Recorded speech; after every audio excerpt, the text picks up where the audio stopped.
What's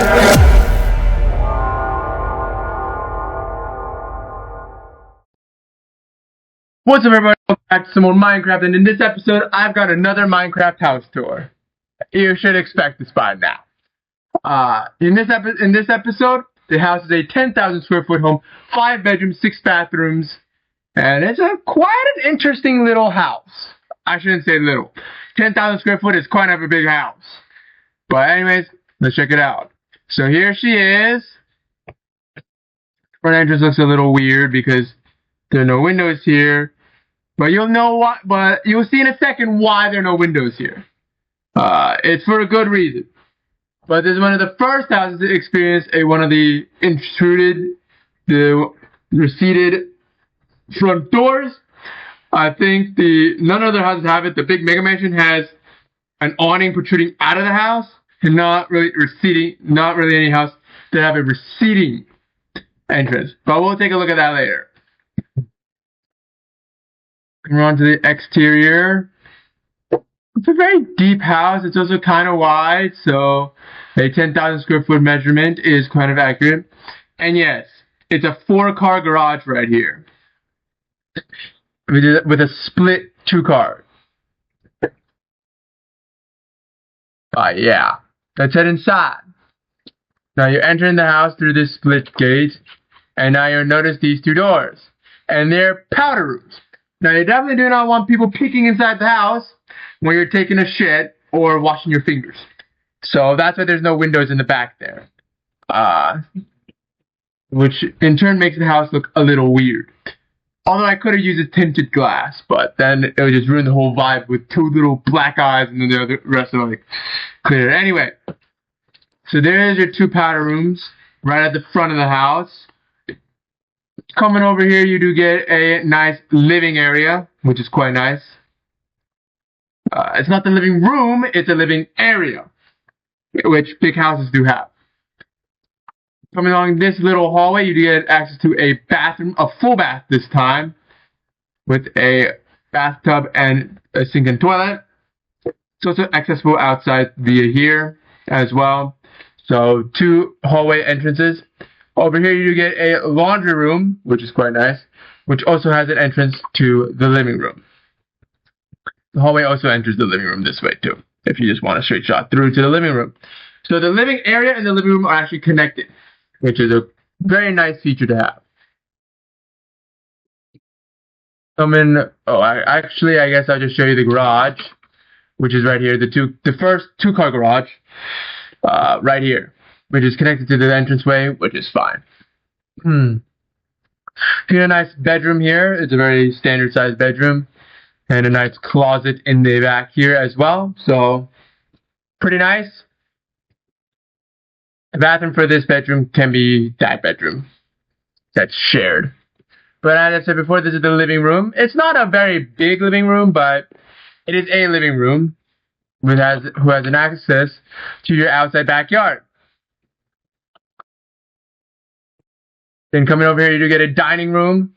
The dining room, instead of located in the front of the houses, which is most often the case in most of my houses, the dining room is up on the front of the house. This dining room is located in the back of the house. So that's quite fun. And then if you don't want to walk through the big ass entrance, you have a little door here that leads into your kitchen. Now this is a very nice cozy kitchen. A little set of furnaces and blast furnaces. Got some smokers. The fridge is over there. Then we got the sink over here. Tons of counter space, as you can see, and tons of storage space in the cabinets. Now, there is also a pantry, but the pantry is a little small.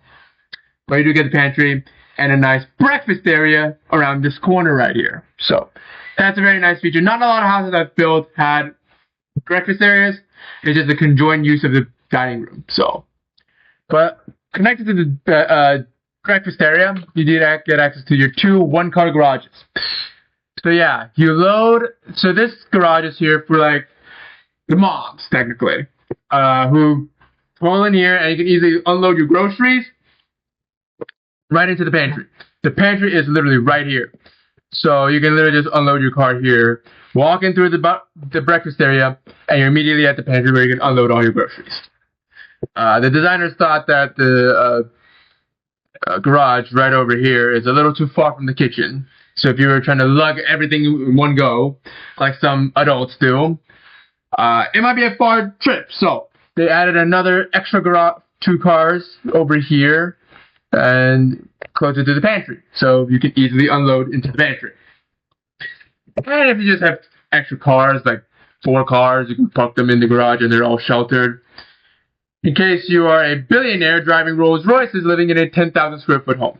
Actually, 10,000 isn't that bad. Many millionaires and billionaires live in 10,000 square foot homes. I don't know that though. But anyway, this is the downstairs area. So there's a ton of doors. There's like multiple entrances to almost every single room.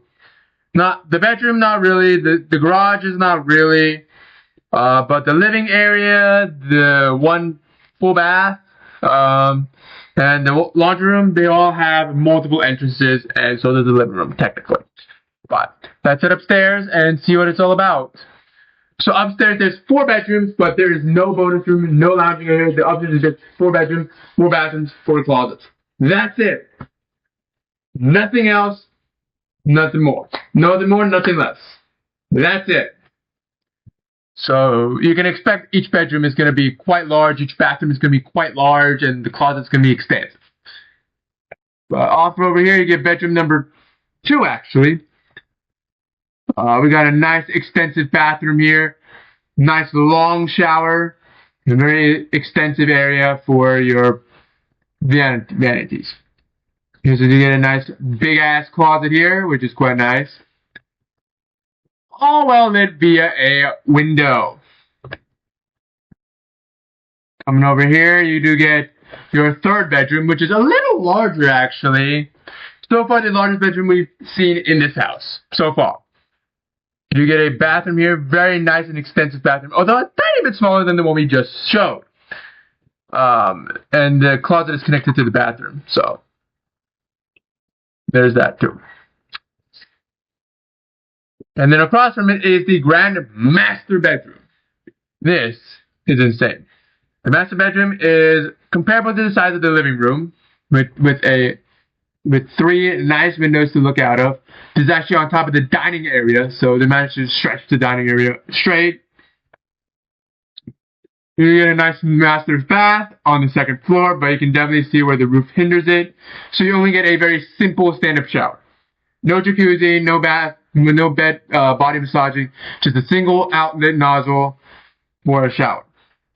But you do get a jacuzzi tub with a standard shower feature as well. Up there, you can take a shower like that too. You got dual vanities over here as well. And you do get a nice window to look out of to the backyard, which is quite nice. And you do get a nice,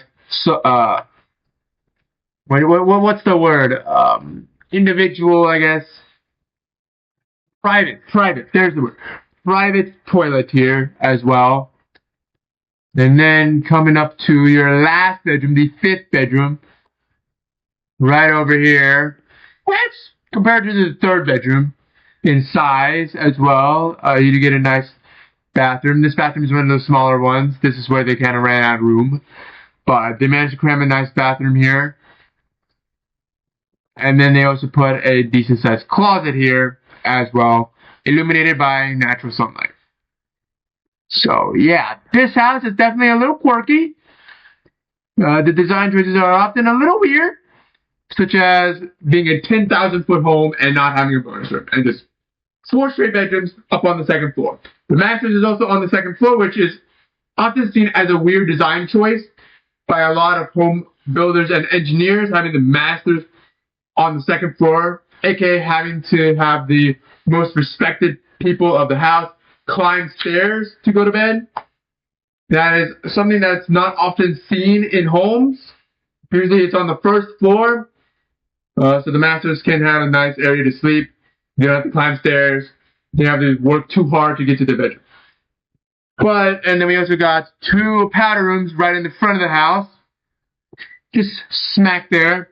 We should have a split 4-car garage design with 2 cars in each section. Although they split it up just so you can unload and load in groceries a lot easier. You get a bathroom that is accessible by public in 2 ways, instead of connected one way to a private bathroom, a bedroom, and the other side being available to public. The laundry room also has 2 exits, which is definitely not usual in houses. Usually there's only one door to enter the laundry room. And you usually don't get a hallway connecting the living area to the living room. You usually don't get that. And you usually don't get a dining room in the back of the house. Instead, it's always in the front of the house. But yeah. Overall, and also you don't get such a small pantry for such a big house. But anyways, apart from those, this house is actually quite functional. Like, it's quite a nice house to have. There's tons of garage space. There's not a lot of hangout chillers. There's only one on the bottom floor. But that's beside the point. There's like tons of bedrooms and bathrooms, all as you see fit. So thank you guys so much for watching this video. Tell me in the comments below, would you take this house if it was priced at only $850,000? Well, anyways, guys, catch you guys in the next episode, and I'll see you guys later.